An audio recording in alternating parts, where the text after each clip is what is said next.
garant de l'indépendance, de l'unité nationale et de l'intégrité territoriale, je réitère mon engagement constitutionnel de défendre la patrie jusqu'au sacrifice suprême. Merci na mokonzi na biso mokeli ya lola PC kopesa biso makoki ya kozala compter parmi les vivants. Na mokolo lelo mbote na bino nyonso bisika bozwami bozuli bakusu ya kokota kati na chaîne na bino oyo bolingaka mingi zande tindika TV. Leo tuzasuku pona kaka makambo ya mboka na biso kaka ba na les 5 continents bisika nyonso bozwami lelo ziboso na bino eza mwana manianga communicateur IDPS tuzasuku awa pona tobeta masolo ya mboka na biso na ye pona kotindika ba actualité ba communication ya makambo zile kana kati ya mboka na biso toko pesa mwa muke pe analyse toko critiquer pe muke opesa mwa opinion muke pe toleki parce que ba communication eza penza ebele o toko libela mukolele toko bandana na sujet mwanga chuchu makambo komi na niveau nini pona mwanga chuchu après toko libela mwanga chuchu toko ne pe kokota na sujet ya CLC comité laïque de coordination ou eza structure moko attaché na katolika bango basili kozwa mukano basili kokotisa ba dossier na bango na CPI tango kaka procureur général azoya pona nini oh bazomona déjà que bato bakokufa na ba élection esengi bakotsa toko développer ngo pena bakasi si je on a déjà tokolobela ngo après tokolobela ba décision bazwaki na kati ya Chine na RDC lolenge boyokani na bango basalaki tokolobela un peu makambo ya Congo central kuna babande pe kokata batusumi to kaka ndenge ezo salama kuna na kati ya Grand Bandundu na Congo central pe babande kokata mitu mais makambo bangombe ezalaki na madimba mais sikoyo makambo oyo ya kokata mitu ekomi na kote ba Luila donc makambo ane ekomi penza danze to kolobela mpe makambo ya Salomon Kalonda conseiller spécial ya Katumbi oyo basilaki kokanga na aéroport na munduki na ye ko civil nde bato bele ba lobi na tina papa ndenge bakangie to kende ko loba pe lolenge pe procureur général azana mboka na biso mais azana Kivu bakutana kina mukwege ba solo ki makambo nini papa muya ya azalaki na interview et pa ya Alain Foka wana journaliste camerounais wana azalaka na RFI babeta ki masolo na ye ba lobela ki makambo nini kadima azalaki invité na député ya Union européenne donc na parlement européen pour na ko exposer ko s'expliquer na lolenga zo sala musala na ye na makambo élection est-ce que zo tambola te asili ko convaincre bango pe inviter bango ba ya kota la lolenga makambo zo tambola to bandi mbala moko ya makambo ya mwanga chuchu mwanga chuchu bandi munene oyo akana ki kokoma mukonza mboka na kati ya Congo abetaki discours na ye na kinya Rwanda na kati ya Rwanda betiki na Rwanda kena salaka na posa pena diriger Congo wana mais awa yebani Congolais nzoka kuna na Rwanda betaka kina Rwanda nepe bayebi comme Rwandais nde mwanga chuchu wana papa moko bakangaki ye bato bele balukaki ko bima na ye na boloko asalelo kote même ikolo ba ko kanga munoko parce que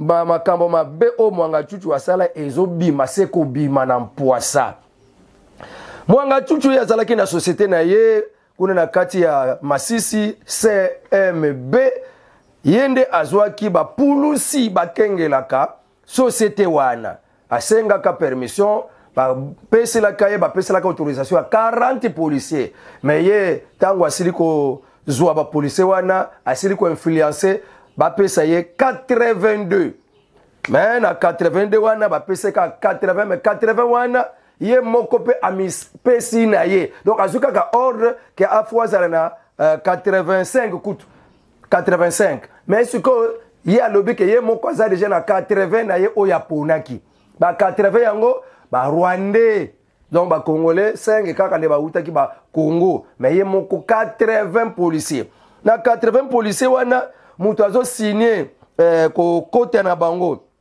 na kati ya mosala azo signé bulletin na bango ya service ezande François Xavier Aban ou azali commissaire divisionnaire adjoint ya Nord Kivu yangwana yende mutu signé ki bulletin na bango po bakende kosala mosala Tango bake ko sala musala baza kutu na kombo na la police te. Baza kutu na bisika ba uti na la police te.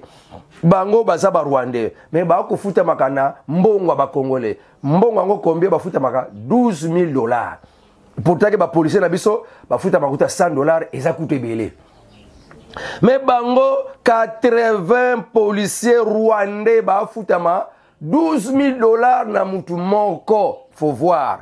Mais balatib babiteni ya la police ya RDC nzoka baza ba Rwandais. Ya wana ba bengisi na kati ya jugement le commissaire divisionnaire wana adjoint François Xavier Aban aya koloba bato osinila ki bulletin ba Congolais to ba Rwandais.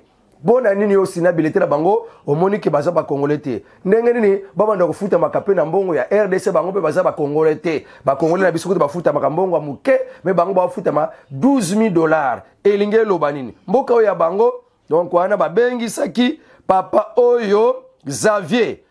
Nde makambo suki wana te. Balobi bato wana kutu mususu ba uta na CNDP, mususu baza bata M23. Alors, mususu question mususu yo wa civil, député. O bando kozala munduki pona nini ye mwanga tuzo lobi non ena senga ka permission lokola ba M23 bando ko kanela ngai yango na senga ka permission ngape nazala kana munduki ke soki ba ye po ba meka ko déranger ngai ngape na ko se défendre na munduki ne ba permetanga nazala kana munduki mais papa munduki moko ba permettre pas nani o pas ministre ya intérieur Muyej. Mais Mouyeж, ministre intérieur, azala makokita kopesa un civil munduki et ezalaka par ordonnance autorisée par le chef de l'État. Yo ministre intérieur a ordonné aux hommes déjà que munduki peut mon côté, hein, ombaba munduki ebele. Oyo batwa guerre bakosala mapinga bakosalela. En tout cas papa oza penza mokanga mipe mutu alokuta. Tant makambo zo tambola ne bazalaki na mokola lobi le 30 mai 2023. Bayokani ke ezapena ba police mususu kana na Nord Kivu ba officier mususu bazape kaka na kati ya makambo yango esengeli baya kosamba na mokolo le 6 juin. Banani wana ba police su babengisi à part papa Xavier. Babengisi ba général de brigade Kalala Kapuku, babengisi commissaire divisionnaire Vital Awashango, babengisi Sadiki Make no. Sadiki Make no. Nansu babengisi Kasongo Ngo Ivan Bongo Mutena. Banyonso ba officier na la police ya Nord Kivu. Bango nyonso wana bayebi makambo ndenge lekaka kuna epa ya Mwanga Chuchu. Babengisi bango le 6 juin. Baya koloba ko se défendre ceux qui baza complice. Ceux qui baza complicité. Mais du moins, papa Xavier, yé akoya kosamba comme renseignant ezabongo. Donc, makambango ezo continue kaka ezo koba. Wana tozo koba kaka na kati ya ba. Info na biso pona makambanga chuchu. Eza penza show. Papa oya CPI aye. Ana posa place ngaye. Akende na ye na CPI. Donc, ba Congolais ba boy. Wana kokende CPI te. Wana za mukangami na biso. Akosuke la kaka awa. Tokena bato a CLC baza banani. Bato a CLC eza communauté laïque de coordination. Structure moko o eza rattaché na ba katolika. Bango balominini. Bango bazo compter ko déposer dossier moko et pas na bureau ya CPI kaka tangu procureur général ya CPI azuta Kivu, azuta Nord Kivu, Sud Kivu, ti akoya le kisasa. Bango baza déjà na dossier na bango bako kende ko tikela ye. Dossier ngo elobi nini? Oh, bato a CLC. Bango balobika à l'arrivée du procureur général de la CPI, nous avons déjà notre dossier que nous avons constitué qui parle des risques de commission de crimes contre l'humanité en RDC et c'est à craindre au regard des décors qui est déjà planté en RDC pour un chaos électoral et un passage en force du président Félix Tshisekedi. Donc bango bazomona déjà que dans le lenge kadi mako sala makambo akobongisaka déjà ko bomisa batu parce que tango ba ko lekisaka papa mokonzi na ndenge makasi c'est que bato bele bako tomboka ba police bako ya ko boma batu. Alors déjà bona bango ba saisir déjà CPI ndenge bibembe ko ya donc CPI ayebaka déjà que awa to prendre déjà là ko crime contre l'humanité oyo gouvernement ya Félix Tshisekedi akosalisa. Donc, bah, déposer déjà plainte contre bah, crime on a eu salamité. bango ba ko déposer déjà plainte na bango ndenga basala ko na marche ya le 20 hein le 20 mai bami bengela ki déjà CPI yaka parce que awa ne to sabo to mona ndenga gouvernement on ndenga sabo akoboma batu akosala ba crime contre l'humanité boya déjà donc ba opposa bami bengela déjà CPI ta va basala marche pona bango bibembe kolala yango bazwaki bana mike bazwaki batu ba groupe moko ba mabanga bati bango ba machette pona babamba basoda moko failo kolobaka ale bolo kota mabanga ale bo bamba bango pona ba provoquer basoda ba beta masasi abu portant comme ça batu bakufa CPI akanga likambango abanda ko landela mokonza mboka yo mutoza cause tala batu bakufi ezalaki déjà bien préparé parce que parrain ya ba opposant o ya ba congolais tozala ngo ba parrain na ye ba parrain moko bana parrain moko na Rwanda parrain à Kigali c'est la communauté internationale les Français et Royaume-Uni parrain moko bazaka na posa baye bana ko kata mboka na biso ya Congo biteni parrain moko yango wana komona déjà que bazana posa ba sala kaka mabe kaka ya mais na ya Kabila marche ni okomona ke marche pe salami batu bakufite chaque marche faut batu bakufa pour ça la penza opposition na Kabila mais to mona CPI ti le lokutu pa bakoko pe ko kanga Kabila ngote suko bino bozaka mbangu ya koyeba kotala déjà oyo bakokufa na après ba élection mais makambo déjà bakufa ba Thérèse Kapangala ba Rossi Mukendi bokene ko déposer plainte la kati ya CPI pona ko bakete la batu na biso ba boma tala ba katolika ba boma bozotala kaka oyo wana c'est soni na yo c'est vraiment obomisaka batu et sengeli yo penza CLC yo penza fo batikela yo rapport ba dossier et pas ya CPI parce que yo penza muto bimisa ba Thérèse Kapangala na balabala pour Kabila bomisa bang or que tu connaissais toi-même CLC o ayebeki ke Kabila bomisaka batu mais on même église na balabala ba boma bango po landa te siko koma boyoka ni na Kabila c'est que bo salaki na bino likopa po na bobo misa église catholique po na bobo misa bandimi po lelo au président Félix Anko bomisa donc il dépose déjà plainte donc il déposer déjà dossier bo oyo déjà bobo misa catholique ba boma nana bomisa bango Kabila mutaboma siko bokoma bundeko c'est que bozalaka na bino déjà bundeko bolingaki bobo misa nde bandimi na bino alors nga penza soki nazaki mundimi ya katolika ngande na sala dossier pona ko déposer pona bino CLC na bino bakambi ya katolika faut CPI po bino penza boza penza ko sala ki crime contre l'humanité bino nde ba katolika wana nde ba analyse mwana manyanga mbote nanga epa ya papa refe ki sombe na linga bosana mbote nanga pepa ya papi Keli bisika bozwami ba boss na biso ba ko sala kake biso tozala wana na sujet ya mibale auto siliko développer tokende sikona sujet mususu CLC penza wa penza tina te okanela déjà ngo bomemaki bato na balabala po bakufa mais bozui zero libungu tulu mutakufite si bomona marche banda Félix Tshisekedi banda ko salisa ko côté la pouvoir ba fayulu ba salisa ba marche ba tu ba salisa ba marche ba opposant na mutakufa déjà na kata marche mutu azate mais na tango Kabila donc ti lelo donc batu ba holo ba ke président Félix aza dictateur ce qui président Félix a dictateur ata na mokili mobimba donc démocrate azate pour lelo Trump kaka wana Trump azaki ancien président nani akangisi Biden akangisi oyo kaka oyo azaki na pouvoir na France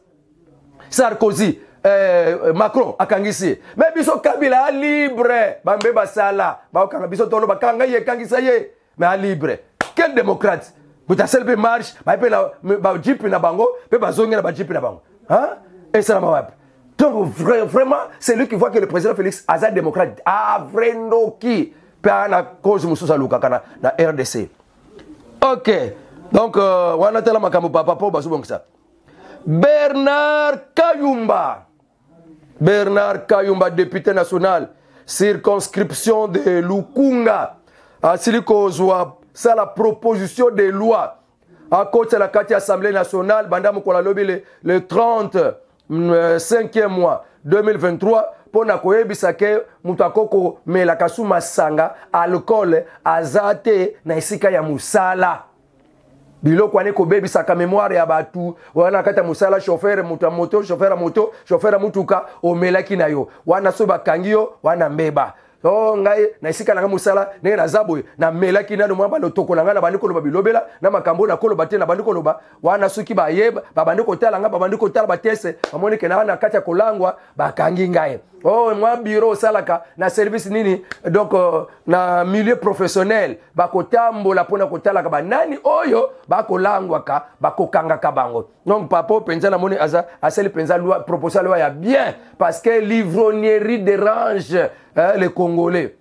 Et baby si bongo ba Congolais masanga oyo kaka balutoko basanga ndenge ndenge wana bazomela e baby sabango na kala na tamo butu bato ba tambola pona koluka ba o bazomela diamba na ba veni c'était rare mais lelo kuta presque les maisons kuta ba jeune garçon ba tellement bango ba mela diamba na balabala pe bato ba waleka ils sont inquiétés de rien police ça kuna te ba mela diamba elongo na population voilà donc notre pays papa Bernard Kayumba en tout cas musala kitoko wana pona kozongisa penza makamonenge zaki na kala ba drogue biloko nyonso wana ba ivrognerie na place ya musala esengeleza la prohibé à cause de proposition de loi na ye ba loi ya boyende to lukaka ba loi ya ba $500 pona kobala biloko pamba wana bon en tout cas papa Bernard merci beaucoup pour la proposition de loi na yo entre parenthèses tokoti na makambo ya EAC EAC papa mokonzi auti na ekunda na kati ya mboka ya Chine pona kosala boyokani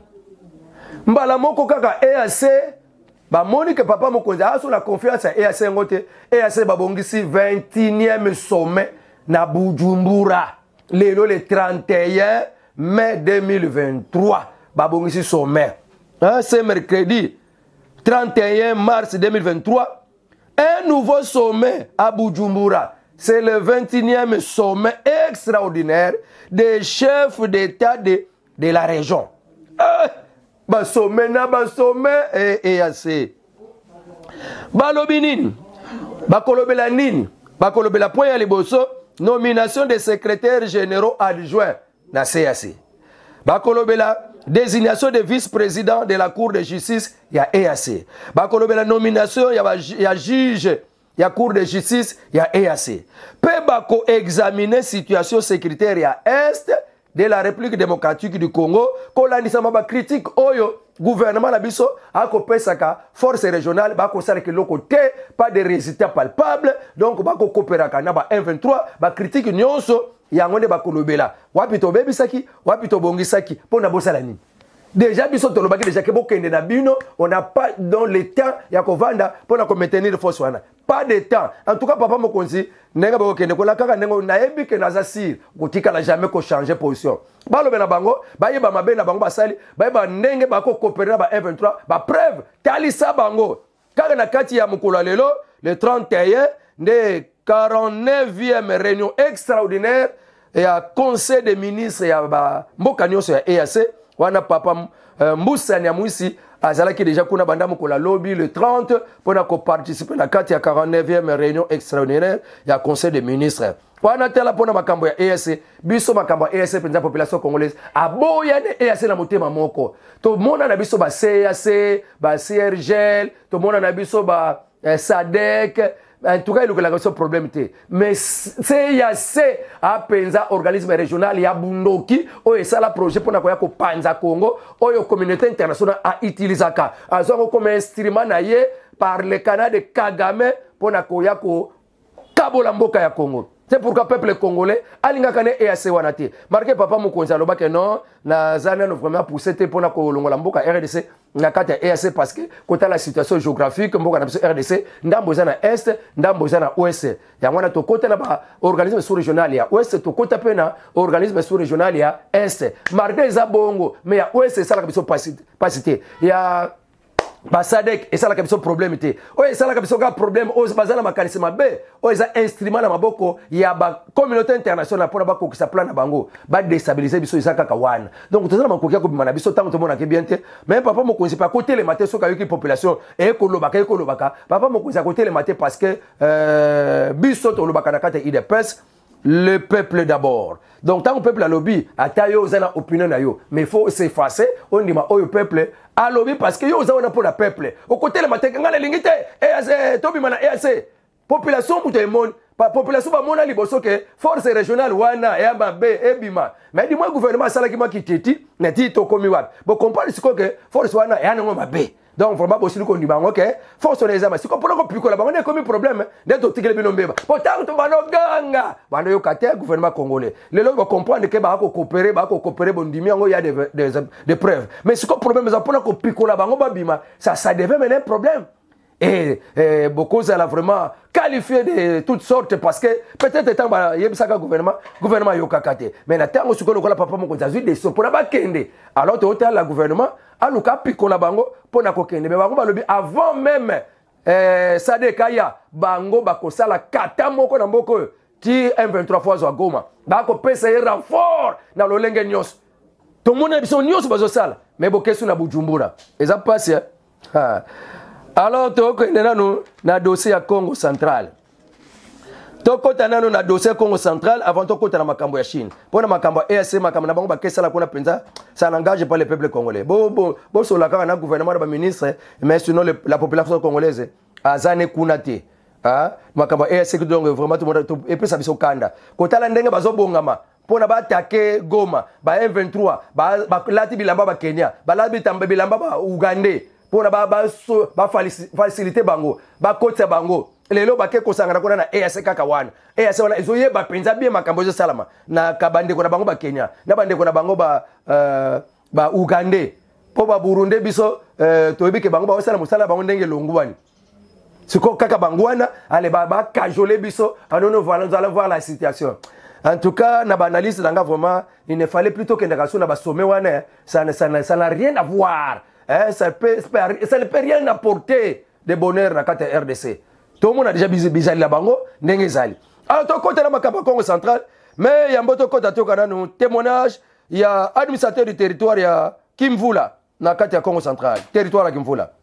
Dans la province dans la sud Kivu, l'atrocité le banditisme, l'insécurité maximale et spéciale. C'est-à-dire pour chasser Batou, pour Tumba Bandakwa Batou, je ne mâche pas mes mots et c'est ce qui est en train de se passer aujourd'hui et traverser Grand Bandundu, Yango Lelo Oyo et Bandiko Côte dans la Congo centrale, la province de Bissau. Maintenant on sent que la situation commence à prendre du volume, commence à prendre une vitesse inquiétante. C'est-à-dire, on les assauts qui acte ou les cas est pratique exceptionnelle et je peux vous dire que c'est un message. C'est un message va percevoir aujourd'hui que to koti to zali awa tala bisoye. Donc bakata mutu gorge, bakata mutu machette partout bazui gorge bakenango o to mona rezo salama ailleurs yangwan. La solution c'est quoi? La sécurité. Au moni na yena général awa et tout ça ici de suite bengi mama ate baronios to bazalaki awa pour prendre des dispositions utiles. Mais la meilleure sécurité c'est l'autoprotection. Autodéfense. Ce n'est pas seulement que vous devez avoir peur de vous promener la nuit, vous devez faire attention à ça, mais aussi se protéger par la citoyenneté.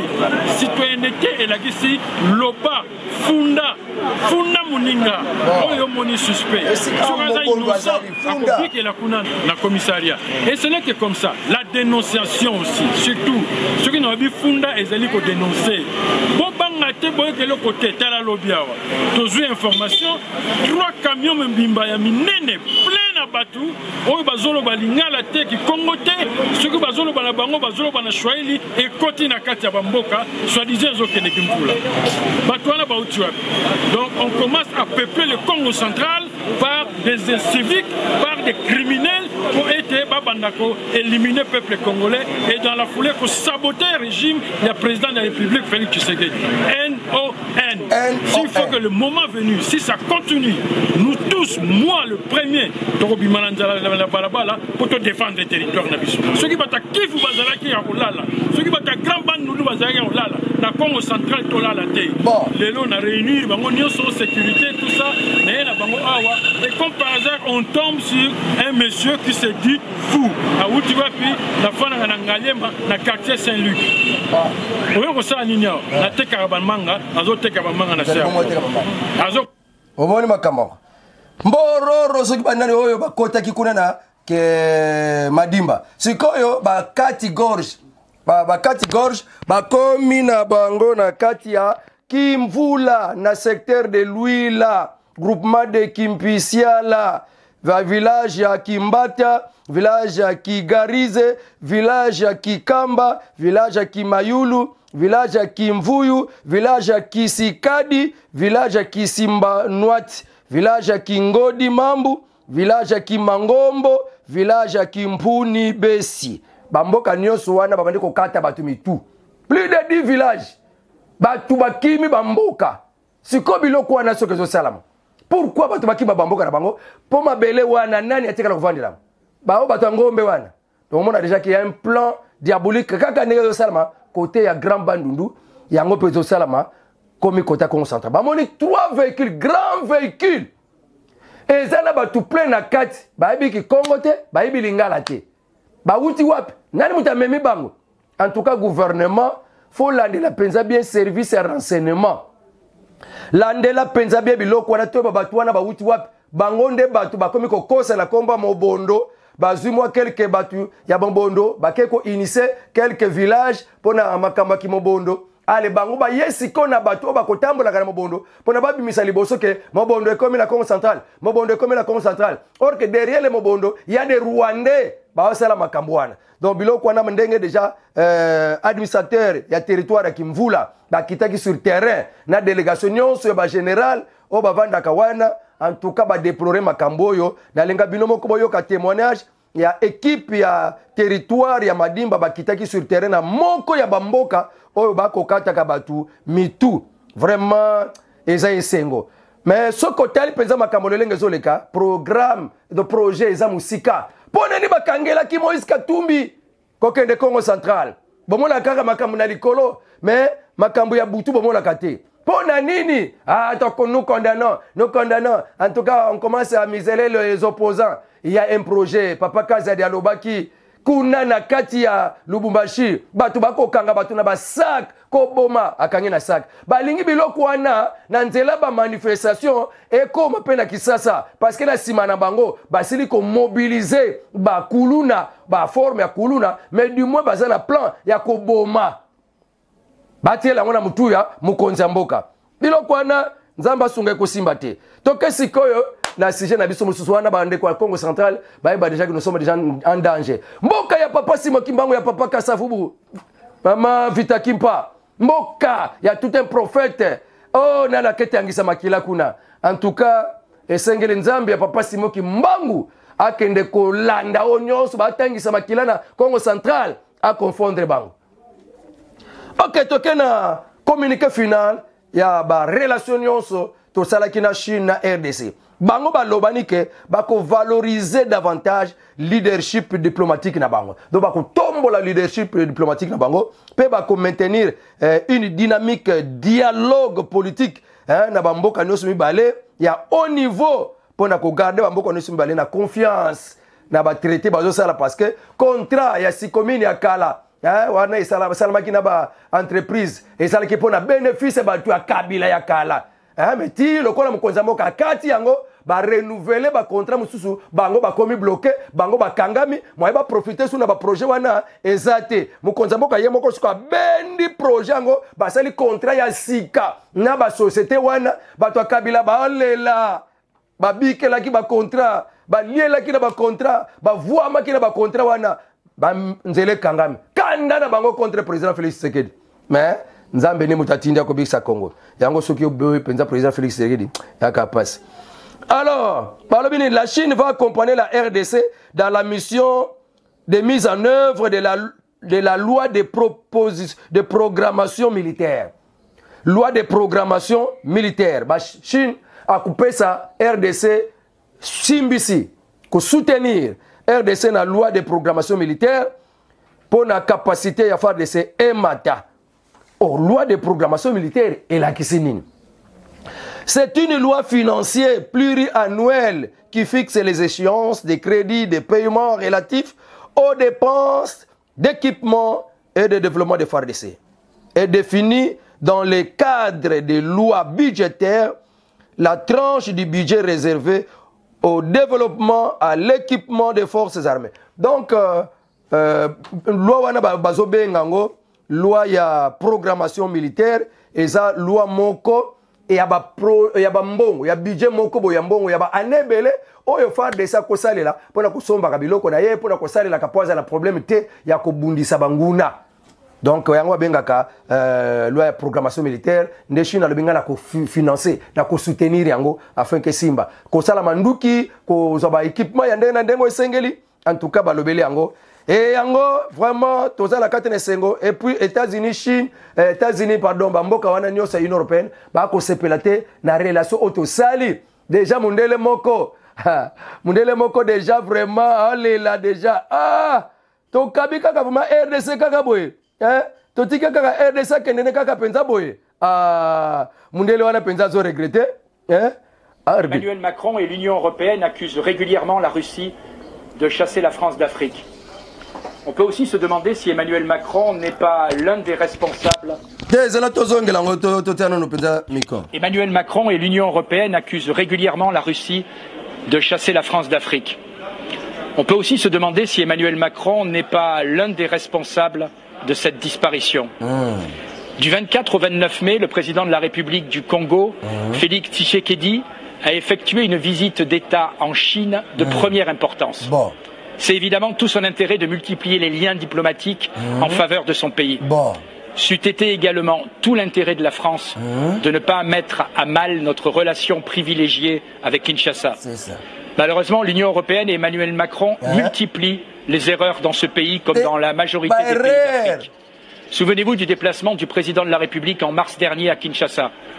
Vous avez certainement aperçu les images d'Emmanuel Macron faisant la fête en bras de chemise, une bouteille de bière à la main, comme pour effectuer une dernière provocation à l'égard de ses hôtes.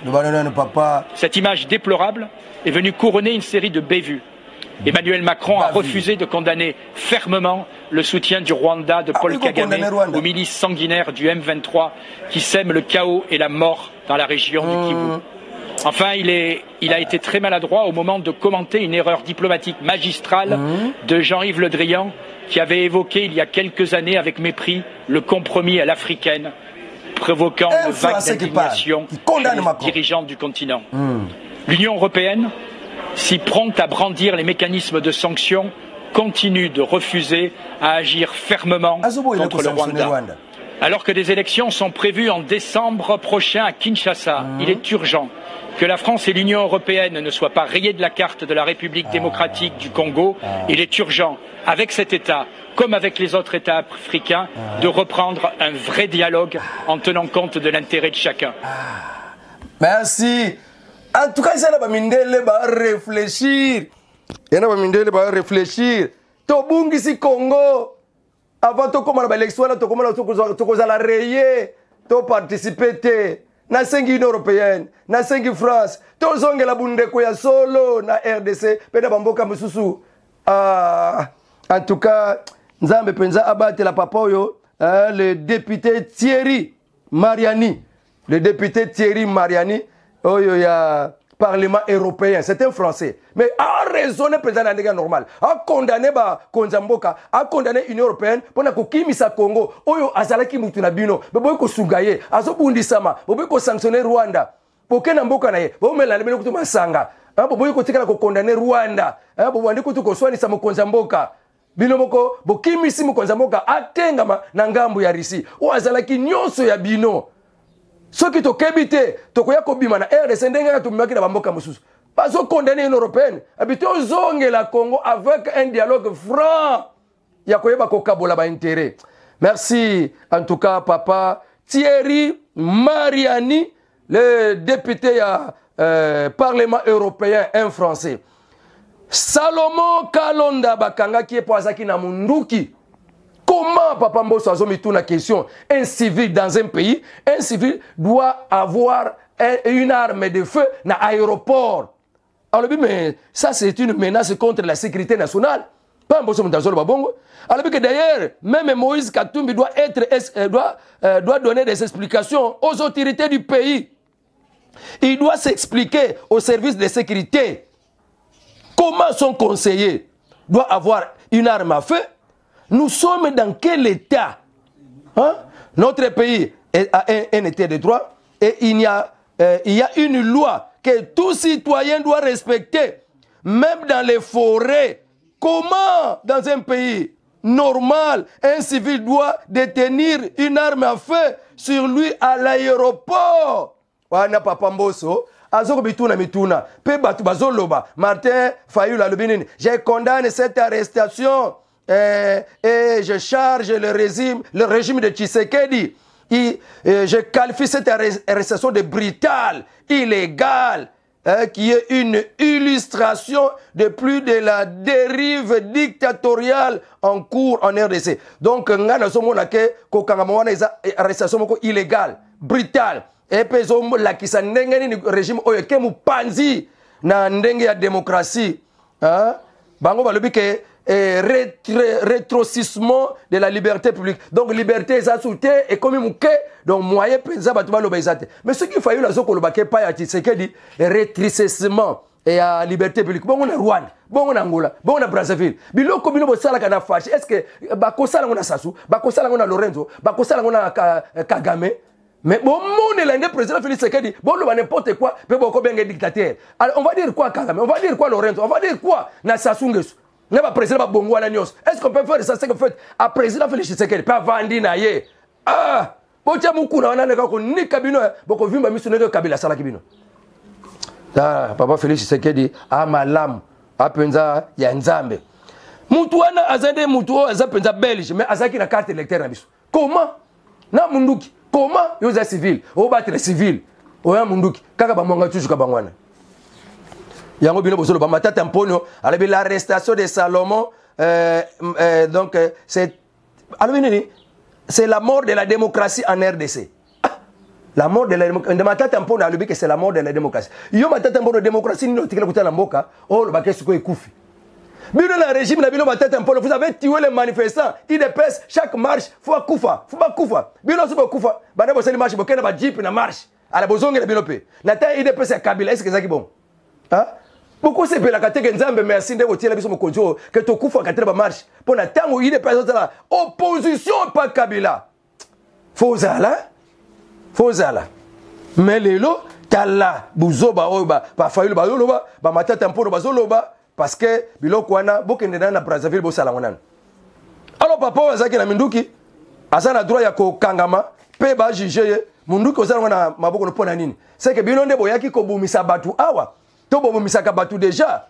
Alors avocate moko pe à CPI maître Evelyne Ombeli a condamné par le gouvernement à bino makambo yo sala wana et répression wana contre les opposants. En tout cas c'est inquiétant. Ah avocate na CPI a condamné arrestation. Donc yo avocate ko tambola na munduki même na poto na Allemagne bako kanga yote. Muntu Congolais ko tambola na munduki bako kanga yote. Soki Salomon atambola na munduki na Congo batika ye. Ah en tout cas wana sikomboka ngombe biso moko to bebisa kaka ngo so bakangi ete oh non état de droit so bakangi oh non batika ye. Ah en tout cas procureur général ya CPI azana kata mboka Congo akotala kama makambo akena ese bakutana mukwege a regretter ka ndenge kaka batu ba boma bango ndoko na ndenge ya mawate alobi ke esengeli kosala elongo baluka méthode ya sika ba travailler na gouvernement pona kobimisa ba nyonso bazosala crime contre l'humanité na mboka ya Kisasa. En tout cas ba ebele bazoluka bras de fer esala entre Bemba na pouvoir ndenge bakanga ki directeur de cabinet ya Jean-Pierre Bemba tango azaki na poto nzoka eza pona problème ya Jean-Pierre Bemba te ezali problème ya makambo ya kala po yepa azalaki directeur de cabinet na tango ministre ya kala défense azalaki na tango na salaka mbeba na ye siko na tango akomi directeur de cabinet ya Jean-Pierre Bemba et faut pas donc bakokanga yete po ezana Jean-Pierre Bemba soka salaka mbeba nde to comprendre pe makambo na ndenge mususu ala ba mususu bakomi ko grammatiser ngo oh conflit koti président na Jean-Pierre Bemba Jean-Pierre Bemba ko tanga pesa démission lokuta il n'y a pas de problème est certain ba mususu bakosa ki kuto Nord Kivu nyonso lobi message oh basali coup d'état na Kisasa président tango zuta na Chine na aéroport vraiment président basali coup d'état ba ministre nyonso ba kimi na Brazzaville message bazobenga na lebi oh bakangi Salomon na munduki nena kati aéroport bo basali coup d'état mu colonie c'est que Salomon abongisa ki coup d'état obino bo pesini bala moko ba annonce c'est que babongisa ki coup d'état moko que jour président akoya yango na siko Salomon akutamaki na munduki wana Peut-être, pour un message, outil côté ba Nord Kivu, oh, c'est le coup d'état. Message, pas tout les biso tout ça bien. Oh, manduke bete ba ministre ba Kim. Mais mon corona pe mon corona baso kanga Salomon na munduki na kati aéroport. Donc coïncidence wana et outil wap. Ah, en tout cas, et cinq côté la makambo wana. To comme na biso na suka penza ya ba info na biso, papa Mouya ya azalaki elongo na débat africain na Alain Foka. Papa Mouya ya lobby ke ba opposant baza na posa dialogue na sénité. Et là ko baza na posa batia kaka KO na RDC pour to kende ba élection té. Pour baza na bango prêter pour ba kende élection. Yango bazo multiplier ba manifestation. Oh to ko za la meeting le 27 juin, oh to ko za na Njili, oh to ko za la meeting boye, on marche boye, oh sitting boye. Bazo ko na bango pe yango té. Donc yangwana ma mission batindi bango ba ko kangote faut bato bakufa pour ce pays ayako ko incriminer mais ba ko kangote siko ba komi non total oya élection ba ko sa dossier bo wana penza na kati ya buzoba c'est lycée. Alors papa Mouya merci beaucoup Mouya merci beaucoup papa Kadima azalaki na kati ya Parlement européen à s'expliquer ndenge Congo ezoko sala musala pona ko mema bato na élection malamu ayebisi bango so bondi bangate boya na Congo bo vérifier bakamuna sala ceux qui boko mona te que c'est juste bango be bazalaki convaincu balebi en tout cas biso to talele de près makambo ya sécurité na RDC droit de l'homme na RDC développement ya RDC pe aide humanitaire na kati ya RDC biloko wana nde tozotalela ngo makasi tokotika binote nde ba rapport ba pesi epa ya papa na biso Kadima tango azalaki abengamaki akende ko pesa ba point de vue na ye na kati ya Parlement européen à Bruxelles.